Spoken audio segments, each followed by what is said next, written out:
high in the dark mountains of Colorado, where the wind howls like a warning, and the fog curls slowly around ancient buildings like ghostly fingers. There stands a grand hotel that looks beautiful in daylight, but terrifying after sunset. The towering structure of the Stanley Hotel has welcomed thousands of visitors over the decades, yet many people believe that some guests who checked in long ago never truly left.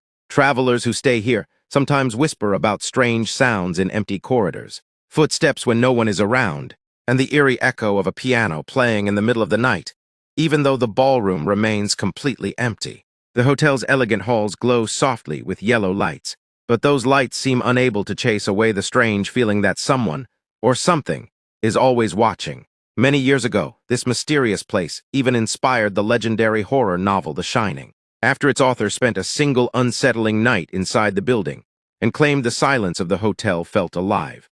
Since then, paranormal investigators, ghost hunters, and thrill-seeking tourists have traveled from all over the world hoping to witness the strange happenings themselves. Some leave laughing, convinced it is just old stories meant to scare visitors, but others walk away pale and shaken, refusing to explain what they saw. On a cold autumn evening, when the sky was already fading into darkness and a storm was forming above the mountains, a young documentary creator named Daniel Carter drove slowly along the winding road that led to the hotel. Daniel ran a small but growing online channel where he explored mysterious places around the world, filming strange legends and investigating haunted locations. He had always been fascinated by the unexplained, but deep down he never truly believed in ghosts. To him, every mystery eventually had a logical answer waiting to be discovered. When Daniel first saw the enormous silhouette of the Stanley Hotel rising against the darkening sky, he felt a strange mix of excitement and unease. The building looked magnificent, almost like a palace sitting alone in the mountains, yet something about the way its many windows stared out into the night made him feel as if the hotel itself were watching his arrival. The wind carried a distant creaking sound from somewhere in the structure, and for a brief moment, Daniel felt the urge to turn the car around and leave. But curiosity was stronger than fear, and after a deep breath, he grabbed his camera equipment and walked toward the glowing entrance. Inside, the hotel looked warm and welcoming. A large chandelier lit the lobby, reflecting golden light off polished wooden floors. The smell of old wood and antique furniture filled the air, giving the building a sense of age and history. At the reception desk stood an elderly woman with calm eyes and silver hair tied neatly behind her head. She greeted Daniel with a polite smile, but her gaze seemed unusually serious, as if she had already seen many people arrive here with the same mixture of excitement and doubt. "First time visiting?" she asked quietly. Daniel nodded and explained that he was filming a documentary about haunted locations in America. The woman listened patiently, though her expression did not change. "Many people come here searching for ghosts," she finally said. "Some find nothing. Others find more than they expected." Daniel chuckled lightly, assuming she was simply adding drama to the hotel's reputation. After completing the check-in process, the receptionist handed him an old brass key attached to a small wooden tag.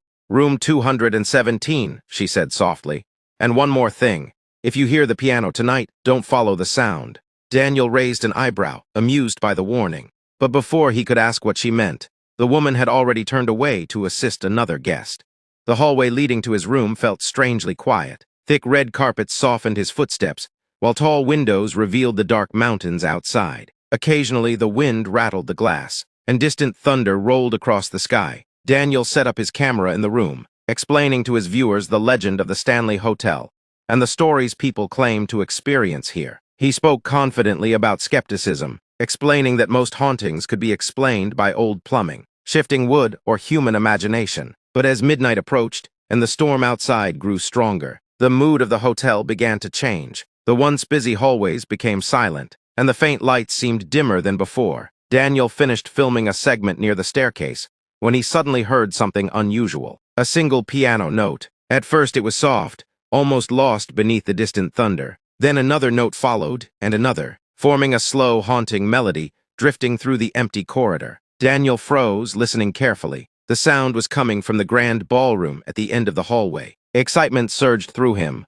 If someone was playing the piano, it would be perfect footage for the documentary. He grabbed his camera and moved quietly down the hallway, the music growing clearer with every step. The melody was beautiful but strangely sad, echoing gently through the vast silent hotel. When Daniel finally reached the ballroom doors, he slowly pushed one open. Inside, the enormous room was completely empty. Rows of chairs sat untouched beneath crystal chandeliers, and moonlight poured through tall windows onto the polished floor. At the far end of the ballroom stood the grand piano. The lid was open, and the keys were moving. Daniel's heart pounded as he stared through the camera lens. The piano was playing by itself, each key pressing down slowly, as if invisible fingers were guiding them. The melody echoed through the room with chilling clarity. For a moment, Daniel thought it must be some kind of hidden mechanism or trick designed to scare visitors. Determined to investigate, he stepped closer. Suddenly, the music stopped. The final note hung in the air like a whisper, and in the reflection of the piano's glossy black surface, Daniel noticed something that made his blood run cold. Standing behind him was the faint outline of a small child. Daniel spun around instantly. The ballroom was empty, but when he turned back toward the piano, the keys pressed down again, this time much harder, and somewhere deep in the hallway behind him, the sound of children laughing echoed through the dark hotel. Daniel slowly realized something terrifying. The stories about the Stanley Hotel might not be stories at all, because tonight, the hotel had finally decided to reveal its secrets, and it had chosen him to witness them. Daniel stood frozen in the center of the ballroom, his camera trembling slightly in his hands, as the final piano notes faded into the silence of the vast room. For several seconds, he tried to convince himself that what he had just seen had a logical explanation. Perhaps it was a clever illusion, or some hidden wires attached to the keys, or maybe even a prank arranged by the hotel to maintain its famous haunted reputation. Yet the reflection he had seen in the piano's surface, the shape of a small child standing behind him, refused to leave his mind. It had not looked like a trick of light, it had looked real. The distant sound of laughter echoed again, faint but unmistakable, drifting down the hallway outside the ballroom. It sounded like the giggles of children playing somewhere in the building. But the hour was well past midnight, and the hotel had grown almost completely silent. Daniel slowly stepped backward toward the door, his eyes still fixed on the piano, as if expecting the invisible musician to appear at any moment. When he reached the hallway, the laughter stopped instantly. The corridor stretched long and empty beneath dim lights, the thick carpet swallowing every sound. Daniel raised his camera and began recording again, whispering quietly for his viewers as he explained what had just happened. Although he tried to sound calm, there was a clear tension in his voice now. The confident skeptic who had walked into the hotel earlier that evening was beginning to feel uncertain. He followed the direction from which the laughter had come, moving carefully through the silent hallways. The old wooden walls creaked softly as the wind outside pushed against the building, and distant thunder rumbled across the mountains surrounding the hotel. As Daniel turned a corner, he noticed something unusual. A small red ball lay in the middle of the hallway. It looked like a child's toy, the kind often used for simple games, and it seemed strangely out of place in the empty corridor. Daniel frowned, slowly approaching it while keeping the camera pointed forward. Probably belongs to a family staying here, he murmured, though he had not seen any children in the hotel earlier. Just as he reached down to pick up the ball, it suddenly rolled away from him. Daniel froze. The ball moved slowly at first, then gained speed as it rolled down the hallway toward the staircase. There was no visible slope in the carpet, no breeze strong enough to push it, yet it continued moving, as if someone invisible had given it a gentle push. Daniel followed it, his curiosity overcoming his fear. When he reached the staircase landing, the ball stopped at the edge of the top step and remained perfectly still. For a moment, nothing happened. Then a soft whisper drifted through the air. "Come play with us." The voice sounded like that of a child, soft, innocent, and strangely distant. Daniel's chest tightened as he looked around the empty staircase. "Hello," he called cautiously. No answer came. Instead, the red ball rolled down the first step, then another, slowly bouncing down the staircase, as if an unseen child were guiding it. Daniel felt a chill crawl down his spine. He hurried down the stairs after it, his camera capturing every moment. When he reached the bottom, the ball had stopped again in the middle of another long corridor, and this time he saw them. At the far end of the hallway stood two small figures. They looked like children, no older than 8 or 9 years old, dressed in old-fashioned clothing that seemed decades out of date. Their faces were pale, and their eyes reflected the dim hallway lights with an unnatural brightness. One of them held the red ball gently against his chest. Daniel's breath caught in his throat. "Hey, are you kids lost?" he asked carefully, trying to remain calm. The children did not answer. Instead, they simply stared at him. Then slowly, they began to smile. The expression was not playful or friendly. It was something else entirely. The boy holding the ball tilted his head slightly, as if studying Daniel with curiosity. Then he gently placed the ball on the floor and pushed it toward him. The toy rolled across the carpet until it stopped near Daniel's feet. "Come play," the girl said softly. Her voice sounded exactly like the whisper Daniel had heard on the staircase. Daniel forced a nervous smile. "Still recording. All right, what game are we playing?" Neither child answered. Instead, they turned around and began walking down the hallway. Daniel hesitated for only a second before following them. If this was some kind of staged performance or trick by the hotel staff, he wanted to capture the entire experience on camera. But as the children moved farther down the corridor, something about their movements seemed strange. Their footsteps made no sound. Not a single whisper of fabric or movement disturbed the thick carpet. They reached a closed door at the end of the hallway and stopped. The boy turned around slowly, his expression now completely blank. "Do you want to see where we live?" he asked. Daniel's throat felt dry. "Your room?" he asked. The girl shook her head slowly. "No, our room is different." She pointed at the door behind them. "Room 217. Daniel's stomach dropped. That was his room. Before he could react, the door slowly creaked open by itself. A cold draft rushed out from the darkness inside. The children stepped backward into the room, their eyes never leaving Daniel. "Come inside," they whispered together. For a moment Daniel stood frozen in the hallway, staring at the dark doorway that led into his room. Every instinct in his body screamed that something was terribly wrong. But the camera was still recording, and the curiosity that had brought him to this haunted hotel refused to let him walk away. Slowly, Daniel stepped forward. The moment he crossed the doorway, the room lights flickered violently, and the door slammed shut behind him. The children were gone.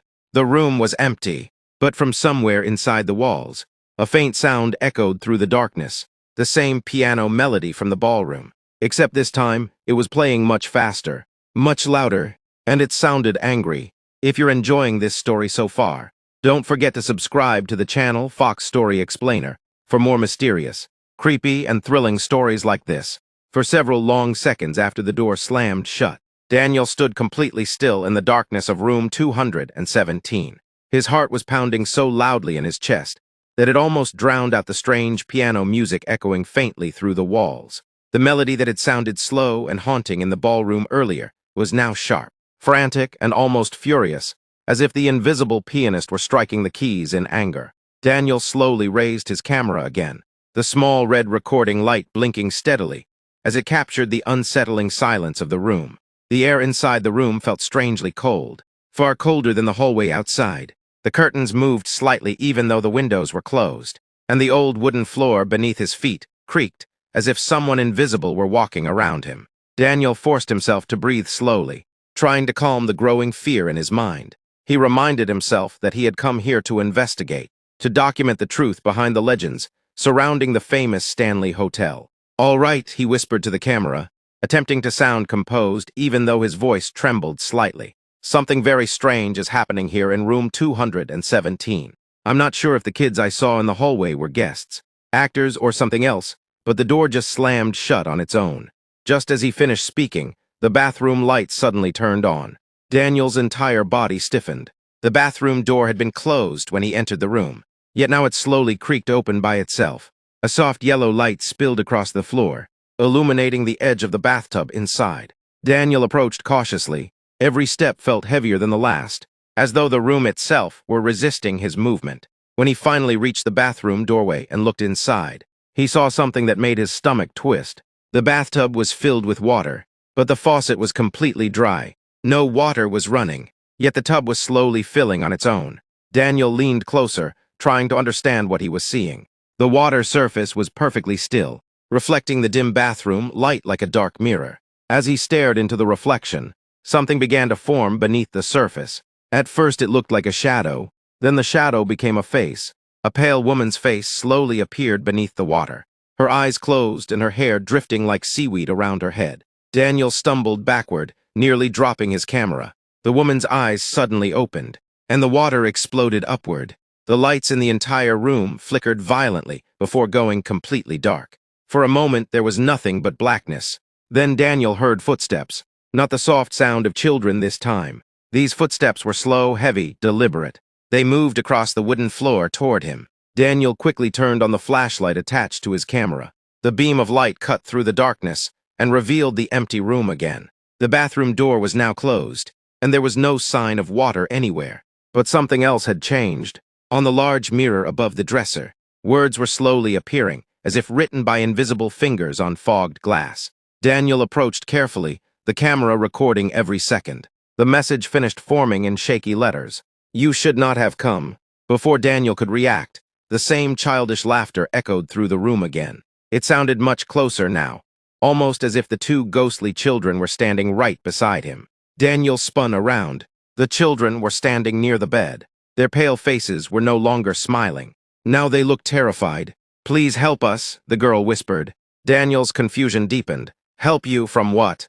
The boy slowly raised his hand and pointed toward the ceiling. At that exact moment, the piano music stopped. The hotel fell into complete silence. Then a deep voice echoed through the room. They were never supposed to leave. The entire ceiling suddenly cracked with a loud snap, sending dust raining down across the room. Daniel jumped backward as part of the plaster split open above the bed. From the darkness inside the ceiling, a long pale hand slowly reached out. The fingers were unnaturally thin and twisted, stretching downward as if searching for something. The ghostly children screamed. "Run!" they shouted together. Daniel didn't wait another second. He grabbed his camera and rushed toward the door, throwing it open and sprinting into the hallway. Behind him, the sound of breaking wood echoed from inside room 217, as if something enormous were forcing its way out. The hallway lights flickered violently. Doors along the corridor began slamming open and shut by themselves. And far away, from somewhere deep inside the hotel, the grand piano started playing again. But now the melody sounded twisted, broken, almost furious. Daniel ran down the staircase and burst into the lobby, breathing heavily. The elderly receptionist was still standing behind the desk. She looked up calmly, as if nothing unusual had happened. Daniel rushed toward her, panic clear on his face. "There's something in that room," he said breathlessly. "Something in the ceiling and those kids." The woman slowly nodded. "Yes," she said quietly, "the children." "You knew about them?" Daniel asked in disbelief. The receptionist sighed softly and folded her hands on the desk. "Long ago," she began slowly, "two children stayed in this hotel with their parents during a terrible winter storm. Something happened here that night, something the hotel has never forgotten." Daniel leaned closer. "What happened?" The woman's eyes grew darker. "A man staying in room 217 went mad." Daniel felt a chill run through his body. He believed the hotel was alive, and that it was speaking to him. She paused for a moment before continuing. "And one night, he decided to feed it." Daniel's stomach dropped. "Feed it what?" he whispered. The receptionist looked directly into his eyes. "The children." At that exact moment, the lobby chandelier shattered above them. Glass rained down across the floor, and from the staircase behind Daniel, a deep, inhuman voice whispered through the darkness. "It is still hungry." The sound of shattering glass echoed through the lobby of the Stanley Hotel, as the chandelier pieces scattered across the polished floor like frozen sparks of light. Daniel stood frozen, his camera still recording while his mind struggled to process everything the receptionist had just told him. The air inside the hotel had suddenly grown colder, and the once welcoming lobby now felt like the center of something ancient and dangerous. Behind him, the dark staircase creaked slowly. A shadow began moving along the wall. Daniel turned carefully, lifting the flashlight toward the staircase. For a brief moment, the beam of light revealed nothing but empty steps. Then something stepped into the light. It looked human at first glance, but the longer Daniel stared, the more wrong it seemed. The figure was tall and thin. Its limbs stretched unnaturally long, its face hidden behind deep shadows that seemed to swallow the light. The creature's head tilted slowly, as if studying Daniel with curiosity. Then it smiled. The smile stretched far wider than any human mouth could. Daniel stumbled backward. What is that?" he whispered. The receptionist did not look surprised. "That," she said quietly, "is what the man awakened in this hotel many years ago." The creature took another step down the staircase. The wooden railing cracked under the pressure of its grip. "Most people think the ghosts here are the children," the woman continued calmly. "But the children are not the ones haunting this place." Daniel realized the terrible truth before she even finished speaking. "They're trapped here," he said quietly. The receptionist nodded. "They are hiding." Suddenly, the ghostly children appeared again near the lobby entrance. Their pale faces were filled with fear as they stared at the approaching figure. "Please," the girl cried. "You have to leave before it finds you." Daniel grabbed his camera tightly. "What is it?" The boy answered in a trembling voice. "The hotel." The creature took another slow step. Its fingers dragged across the wall, leaving deep claw marks in the wood. "The hotel isn't haunted," the boy whispered. "It's alive." The lobby lights flickered violently as the creature began moving faster down the staircase. The air filled with the sound of whispers, hundreds of voices murmuring inside the walls like distant echoes of the past. Daniel realized something horrifying. The hotel was not simply sheltering ghosts. It was feeding on them. Every tragedy, every fear, every death that had happened inside its walls had become part of it. The building had grown stronger with each passing decade, and the spirits trapped inside were nothing more than prisoners. And now it had noticed Daniel. The creature leapt from the final step with terrifying speed. Daniel turned and ran for the front doors. The children ran beside him, their ghostly forms flickering in the dim light. "Don't stop," the girl shouted. The front doors were only a few meters away when they suddenly slammed shut. Daniel tried the handle. Locked. Behind him, the creature's footsteps echoed across the floor. Slow, heavy, patient. Daniel looked around desperately. Then he noticed something strange. The red ball from the hallway rolled slowly across the floor toward him. The boy ghost pointed toward the grand piano in the ballroom. "Play it," he shouted. Daniel stared at him in confusion. "Play what?" "The song," the girl cried. "The song keeps it asleep." The creature was now only a few steps away. Daniel didn't hesitate. He rushed into the ballroom and slammed the doors behind him. The grand piano sat silently in the moonlight, exactly where he had seen it earlier. Daniel dropped his camera beside the bench and sat down quickly. "I don't even know how to play," he said nervously. The children stood beside him. "You heard it earlier," the boy whispered. "Just remember." Behind them, the ballroom doors began shaking violently. The creature was trying to force its way inside. Daniel closed his eyes and tried to recall the melody he had heard earlier that night. Slowly, hesitantly, he pressed the first key. A single haunting note echoed through the ballroom. The door stopped shaking. Daniel played the next note. Then another. The melody slowly returned, the same eerie tune that had floated through the hotel hours earlier. As the song continued, the air inside the ballroom began to change. The whispers inside the walls faded, and the violent shaking of the doors slowly stopped. Daniel kept playing. His hands trembled, but the melody grew stronger. Outside the ballroom, the creature's footsteps faded. The hotel grew quiet again. After several long minutes, the final note echoed through the empty hall. Silence returned. Daniel exhaled slowly. "It's gone," he said. But when he turned to the children, they were already fading. Their forms were becoming transparent. The girl smiled softly. "You helped us rest," she said. "Wait," Daniel said quickly. "Are you finally free?" The boy nodded. "For now." Daniel frowned. "For now." The children's expressions grew serious. "The hotel never dies," the boy whispered. "It only sleeps." With those final words, the two ghostly children vanished into the air like mist under sunlight. The ballroom lights flickered once more. Then everything went completely still. The next morning, sunlight poured through the windows of the Stanley Hotel lobby as guests walked calmly through the building, unaware of the terrifying events that had unfolded during the night. Daniel sat quietly on a couch near the reception desk, exhausted but alive.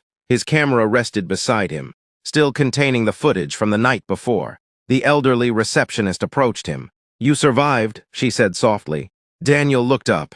"Did I really?" he asked. The woman studied him for a moment before replying. "Most people who see the truth about this hotel never return." Daniel slowly nodded. "I won't either." He picked up his camera and walked toward the exit. But just before leaving, he heard something that made him stop. A single piano note echoed faintly from the ballroom. Daniel turned slowly toward the sound. The piano was playing again. And this time, Daniel was not touching the keys. He looked toward the receptionist. She gave a small knowing smile and quietly said the most chilling words he would ever hear. "Don't worry. The hotel just found another guest." If you enjoyed this terrifying mystery story, inspired by the legendary Stanley Hotel and the haunting atmosphere that once inspired The Shining, like the video, comment your thoughts, share it with your friends, and most importantly, subscribe to the channel Fox Story Explainer for more creepy, mysterious, and thrilling stories.